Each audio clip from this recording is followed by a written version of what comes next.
an electric spray gun, so you don't need a compressor for this thing. I'm gonna mix this a 50-50 mix. Now we're really getting more of a paint consistency with this.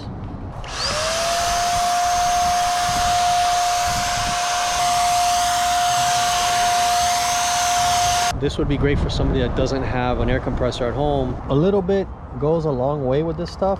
See, that area is nice and smooth. Now you just go on to the next, and you want to leave everything just like this.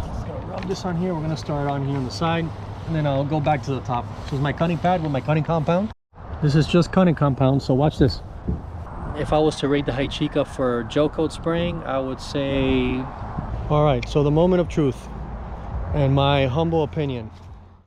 What is up, guys? Today we're going to be spraying some gel coat with this electric spray gun. I have a compressor and I do spray the gel coat, but I actually saw this particular model on this gentleman's channel who does automotive work, and he got really good results with this particular spray gun. There's a lot of different electric spray guns out there, but it seems like this is the best one.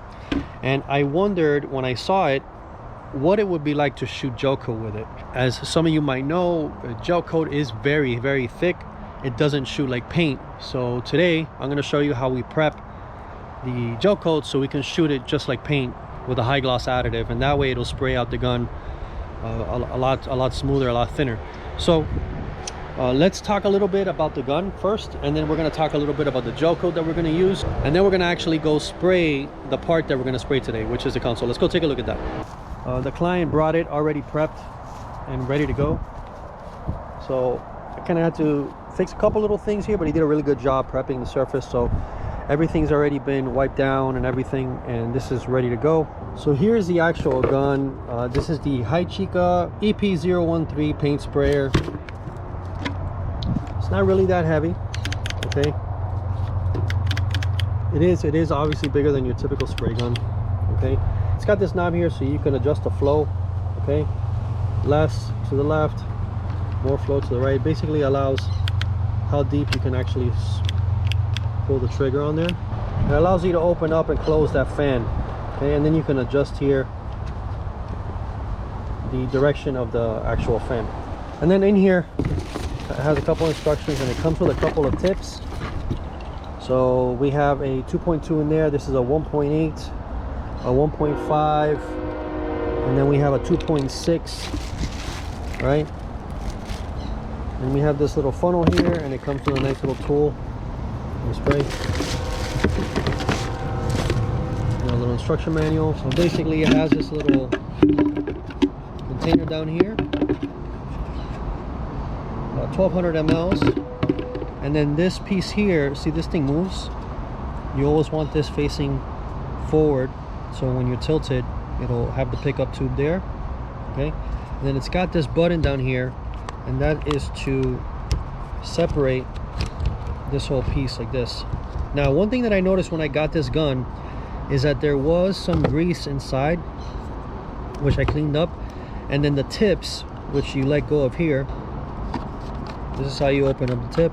I noticed some grease. Here's the actual tip, see that? And you'll notice some grease in here. You want to clean that stuff out, especially in there, because if you don't, you'll get that in your gel coat and it'll kind of screw it up. So for this job, the 1.8 tip, there's a little O-ring in there as well. You want to keep that, make sure that that's in there. I'm going to reassemble this thing. So basically this goes like this. That little piece goes in that notch, and then again, I'm going to put this back in here. Kind of lines up, and you're going to hear a click. And then put it in our container. It's an electric spray gun, so you don't need a compressor for this thing. Okay, so I'm curious to see how this thing shoots. One thing that I will tell you about this gun is that because it is electric, it does get hot. So I'm curious to see how long I have to actually work with the gel coat, because gel coat and paint don't like heat, especially gel coat. Now I'm going to show you the setup that I'm going to use for the actual gel coat. All right, so the setup that we have for shooting the gel coat is we have our regular white gel coat from FGCI. All the products here are from FGCI. We have our MEK, we have some wax, we have our Duratec. This is the high gloss additive, and this is some acetone that we have ready to go as well for cleanup and for prepping the surface. So Basically what we're going to do is we're going to do a 50-50 mix of the Duratec high gloss additive and the gel coat. We're going to add our MEK, and then I always like to add some wax just to make sure. I really would have loved to use the brushable gel coat, but I didn't have any at the time. So the brushable gel coat shoots really good. I like to do a test to see how that particular gel coat shoots, but we have this gel coat, so let's go ahead and get started. I'm going to mix this a 50-50 mix. Okay. I like using these filters to get any of these. See that? Sometimes the Duratec will gel up and you'll get some of that stuff like that. You don't want that getting into your gun. There's some other debris there, so it makes the same amount. I like to use these yogurt cups to recycle them. We're using the exterior gel coat. This is the Ultra ISO MPG. Stir or shake up the gallon before you start mixing. I'm going to add my wax.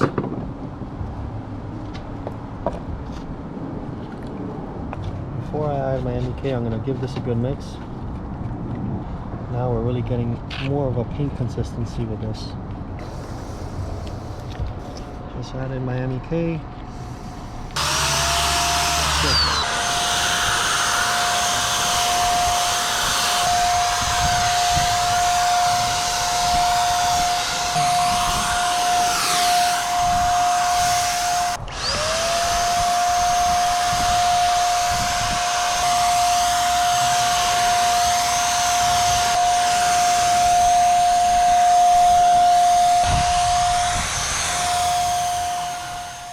Alright, so the moment of truth, and my humble opinion, if you do not have a compressor, this is an excellent choice. I want you guys to see this. Check it.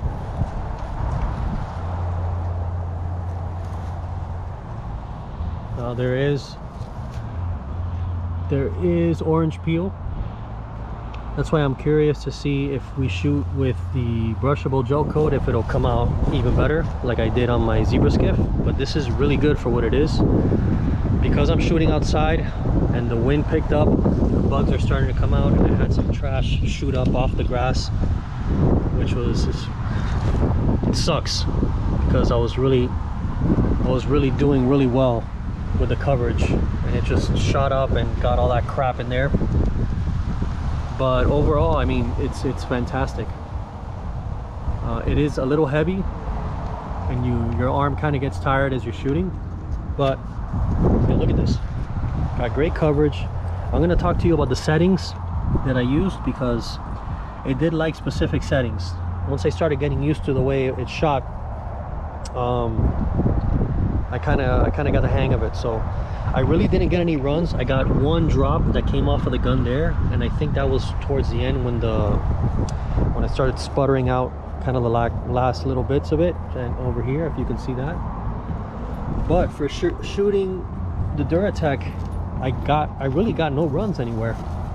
As you can see, there's one little tiny run there. I don't know if you can maybe see that, but look at this, there's no runs. I'm really happy with the way this came out.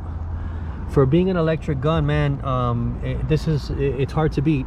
I've seen a couple of videos on other types of guns, but the Haichika, look, I'm not getting paid for this. I actually wrote Haichika because I saw that gentleman's video shooting paint on a car, and I thought, man, this would be great for somebody that doesn't have an air compressor at home and maybe wants to shoot gel coat. So I reached out to Haichika and they sent me one of these.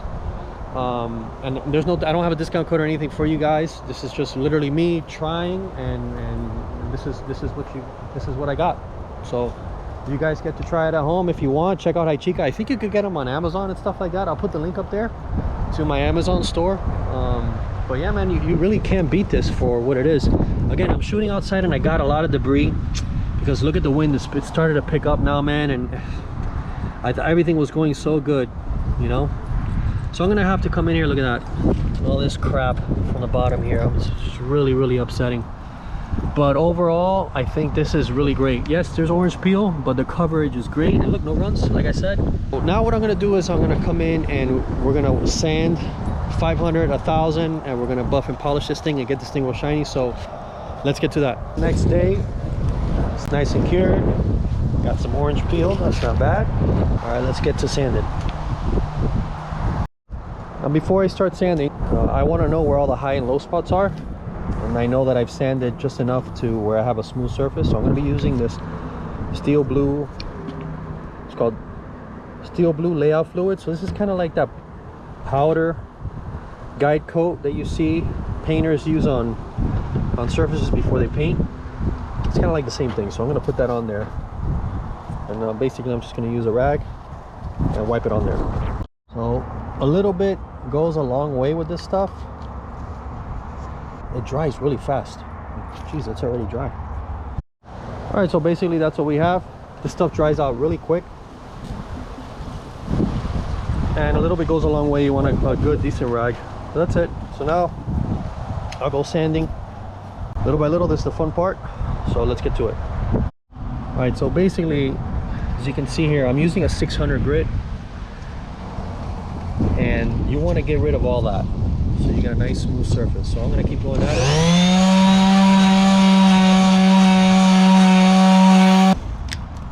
And there you go.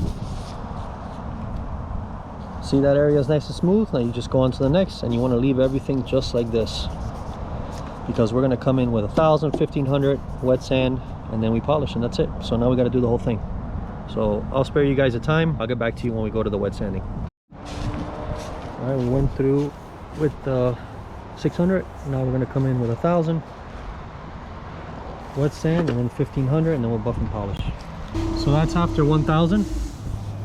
You can already see the shine coming out with the water on there. We're going to do 1,500, and then we're going to start polishing and get this to shine. Be very careful in the corners. That's where you'll take off the most. The rod holders are going to cover that. I'm not worried about that. Just finish with the 1,500. I'm going to wet this down. And we're going to start polishing. So we're getting ready to polish this, but what you really want to do is you want to get something like this. And this is a cheap one from Harbor Freight. You want full control of the actual buffer. All right, so this is what we're going to use to cut this pad here, and then this we're going to use to polish. There's a couple different pads like this. This is a cutting pad. You could use those too. This is a polisher pad over here. So there's different ways that you can do it. There's these backers like this that you can attach to the machine. And then I like to use the Presta brand. There's 3M, there's all types of different brands, but I like to use the Presta brand. So this is the cutter for gel coat, and then you can use this to polish. Then I have this here that I might just use at the end just to polish it up. See how it comes out. So let's get started. I'm going to start with my cutting pad. All right, so what I do is there's special tools for cleaning the pads. I just got this old piece of this old brush here, and I just ran the machine through here, so I loosen it up a little bit. Then any of that nasty stuff on there. So this is ready. So let's go ahead and start. Rub this on here. We're going to start on here on the side, and then I'll go back to the top. This is my cutting pad with my cutting compound. We're going to start at the lowest setting on 1. And we're going to work our way like this, horizontal. Then we're going to go back up and do it one more time, raising the speed slightly, and then we'll be done with this part. And we're going to hold it at an angle. Nice and slow.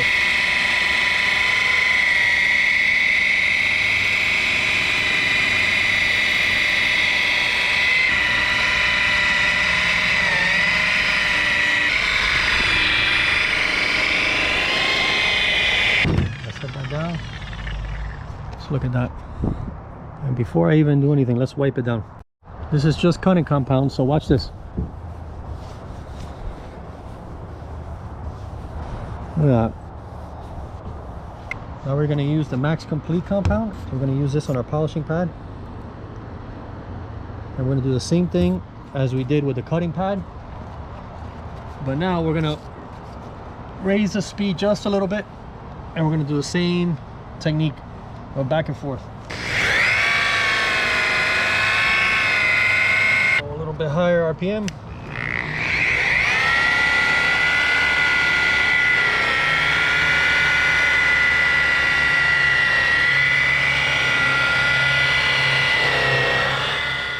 If you don't have an air compressor and you can't use a gun like this one, the Haichika gun is great for somebody that doesn't have those things. Does it spray good? It sprays okay. At least a gel coat, it sprays okay. Definitely need the 50/50 Duratec. You do get orange peel. Now, I tested one area where I had to go back and touch up the console, and I sprayed it this time. My spray gun, this is an HVLP gun that I got from FGCI. The amount of orange peel compared to the Haichika is notable. You're talking about 2/3 less orange peel than you would with the Haichika with the electric spray gun. That saves you a ton of time when you're sanding. You save yourself a couple extra steps, so it's always good to have the right tools for the job. I have a couple other videos where I show you the setups that I have for shooting gel coat, especially the brushable gel coat. That's an awesome gel coat. I didn't use that this time. I'm curious to see how that gun would shoot, how the Haichika would shoot with the brushable gel coat, because that stuff lays down really flat.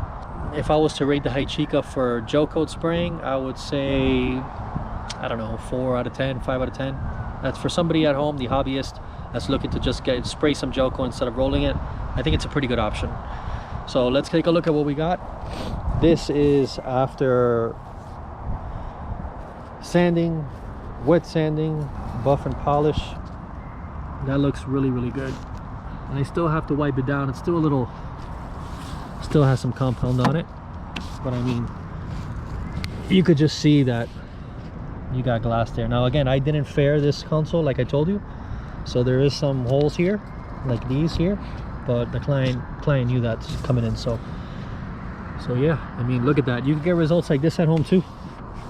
So all of this stuff you can get at FGCI. You can go on their website, or you can reach them by phone, which is probably the best option. Let me know what you guys thought about the Haichika gun, if you guys have used it before. If you guys like this video, please like and subscribe, and I'll see you on the next one.